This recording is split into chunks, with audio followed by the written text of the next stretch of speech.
Gumbatturi. Alors nous arrivons à la deuxième partie de notre émission avec Hugo Trabunt. Aujourd'hui, c'est un membre de la France Insoumise, Robin Demare, qui va être votre contradicteur. Bonsoir et merci de votre présence sur ce plateau. Vous souhaitiez, Michel Estève, animer un débat avec Jean-Luc Mélenchon. Ce sera un membre de son mouvement. Vous avez 10 minutes pour débattre. Bonjour. Donc du coup, je suis étudiant, donc membre de la France Insoumise, aussi animateur d'un groupe d'action à Ajaccio, de la France Insoumise. Avant toute chose, je souhaiterais faire un aparté sur les luttes sociales du moment. Je tiens à dire que la France Insoumise et donc la Corse Insoumise est pour la convergence des luttes. Et sur ce principe-là, à plusieurs endroits en France aujourd'hui, il y a prévu des manifestations unitaires, dont samedi 14 avril à Marseille, le PCF en fait partie, la France Insoumise en fait partie, Sud Solidaire en fait partie, la CGT en fait partie, pour dire non à Macron. Il y a l'association Attaque aussi, et d'autres associations, syndicats et partis politiques. Donc ça, c'est la première chose sur la convergence des luttes. Et il y a aussi le 5 mai, samedi 5 mai, donc un samedi pour que tout le monde, y compris ceux qui ne sont pas directement attaqués pour l'instant par la politique d'Emmanuel Macron, sur les attaques services publics, etc. Donc un samedi, on n'a pas besoin de faire grève pour la plupart des gens, et on peut se rassembler tous ensemble pour faire un non unitaire, justement. Donc le 5 mai, c'est à Paris, à l'appel de Ruffin et Lordon. Donc, pour rappel, c'est ceux qui avaient fait Nuit debout. Et là, c'est pas pour faire Nuit debout, c'est pour aller plus loin. Lutter, c'est le moment, comme avait dit Lordon. Le 1er mai, vous... Le 1er mai, échappe... c'est un autre type d'expression, enfin de manifestation. Mais là, je parle de manifestation unitaire un samedi. Le 1er mai, c'est une manifestation unitaire aussi. Oui, mais ce n'est pas un samedi. Je parlais de... Parce que tout le monde connaît le 1er mai. C'est une grande mobilisation sociale dans l'histoire du mouvement ouvrier. Oui, parfaitement. Et donc, elle a son intérêt, et nous allons travailler aussi à la réussite du 1er mai, comme à toutes les manifestations qui peuvent être organisées en ce moment avec l'ensemble, je dirais, des salariés et des citoyens, mais sans se substituer, et c'est un peu la crainte que j'ai dans ce que j'entends, sans se substituer aux organisations syndicales, parce que je crois qu'il faut aussi respecter ce que font les organisations syndicales et le choix qui est le leur dans les entreprises, avec les salariés, pour créer, bien entendu, le rapport de force et les convergences entre les luttes. Vous savez, la France Insoumise a toujours été derrière les syndicats, quand c'était les syndicats qui appelaient à la manifestation. Et d'ailleurs, le PCF aussi, je vous la mets. D'ailleurs, jeudi 22 mars, j'étais à la manifestation.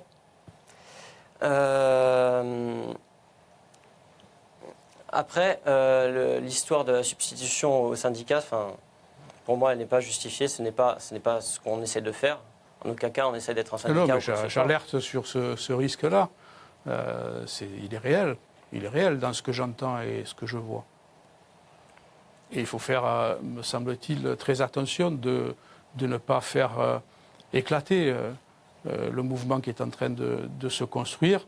Parce que nous voyons et nous entendons aussi nos détracteurs expliquer qu'il y a une tentative d'OPA politique sur le mouvement social. Donc il faut être très prudent. Alors, ce sont pour l'instant des manifestations unitaires. Nous y sommes sans retenue dans l'action, et nous employons effectivement à ce que le mouvement social prenne l'ampleur suffisante pour faire reculer le gouvernement. Mais j'attire votre attention sur cet aspect des choses qui est un aspect important, me semble-t-il.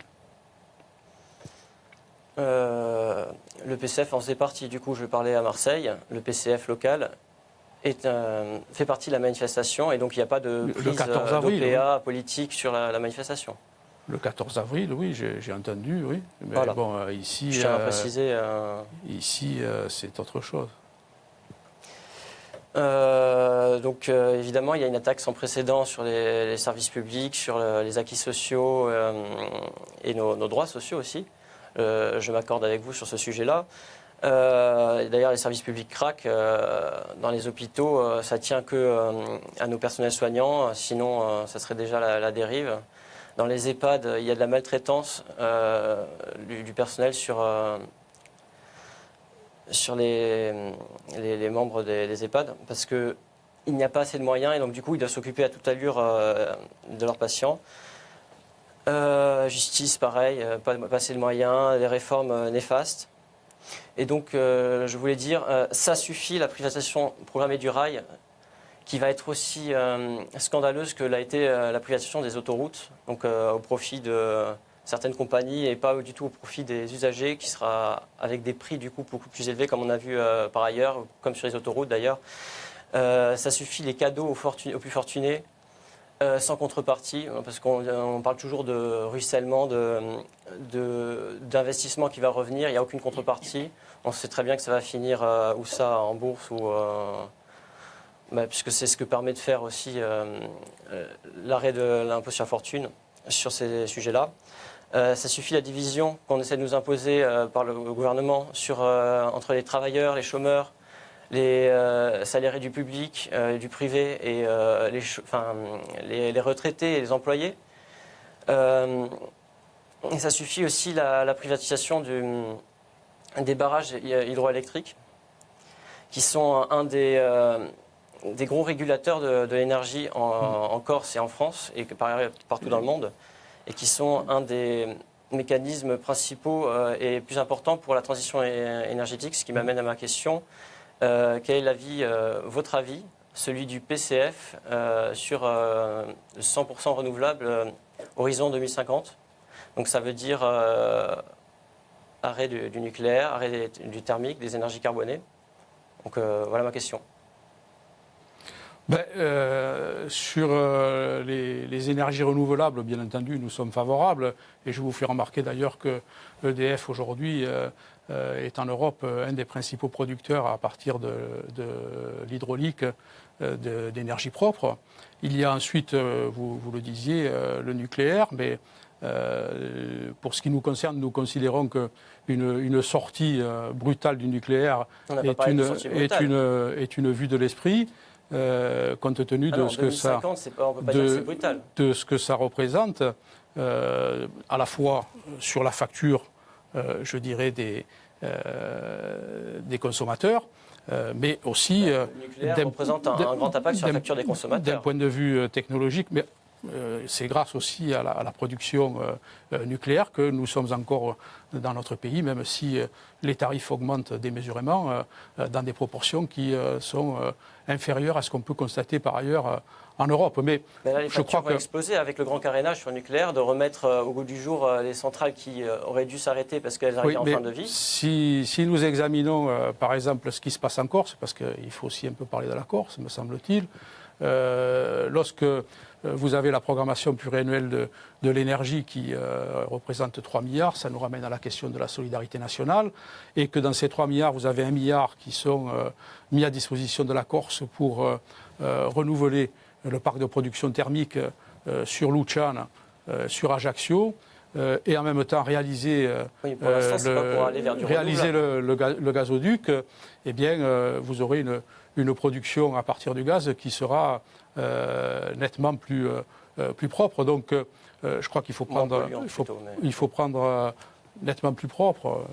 Et on a, je crois, besoin de prendre en compte les choses dans leur ensemble et ne pas se précipiter de ce point de vue, parce que lorsque nous regardons ce qui se passe par exemple en Allemagne, l'Allemagne est en train de revenir sur la décision qu'elle a prise de sortir du nucléaire comme elle a fait, et on constate aussi qu'elle utilise beaucoup le charbon, ce qui, en termes de rejet de gaz à effet de serre, est particulièrement désastreux. Donc voilà. L'Allemagne n'a jamais augmenté la part de charbon après la sortie du nucléaire. C'est ce qui se passe actuellement.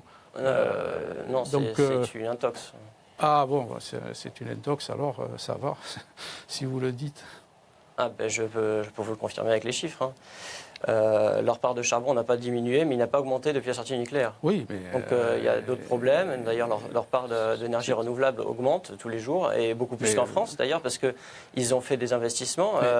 La France Insoumise, on prévoit d'investir 100 milliards dans la transition écologique. Donc ça concerne plusieurs trucs, les logements, la rénovation des logements, surtout le pilier, c'est les énergies. Très vite, on est presque là. Oui. Et du coup, ça créerait 800 000 emplois à 1 million. Donc ça, c'est pas le pins de Gattaz, hein, c'est pas les 1 million de Gattaz, c'est des vrais millions d'emplois. Et les emplois des gens qui travaillent déjà dans le nucléaire, ils ne seraient pas menacés parce qu'il faut sortir du nucléaire en premier lieu et c'est un sacré travail. Et pour ça... Le temps est terminé. Très vite, répondez, si vous voulez répondre sur ce point.